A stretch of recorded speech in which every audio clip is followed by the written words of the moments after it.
Samantala, tanggap tayo ng report.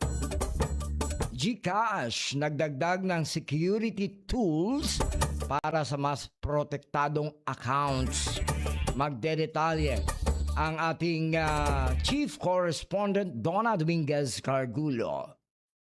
Siyang bagong security center sa application nito para bigyan ng users ng direktang control sa seguridad ng kanilang accounts. Kabilang sa bagong feature ang Lock My Account para agad masuspindi ang account, Money Lock para maprotektahan ang bahagi ng laman ng GCash wallet at Subscription Center upang makita kung aling merchants o apps ang nakalink sa GCash account at ma-unlink ang mga ito anumang oras. Pinagsama-sama ang mga features sa iisang hub para mas mabilis makagawa ng hakbang ang users kapag may napansing kahina-hinalang aktibidad. Nakaayon ang bagong security center sa mandato ng Bangko Sentral ng Pilipinas sa ilalim ng Anti-Financial Account Scamming Act. Sa pamamagitan ng security center, mas madali ng pamamahalaan at baguhin ng users ang kanilang account security settings. Ang Lock My Account ay maaring i-access gamit ang AI-powered digital assistant na si Gigi.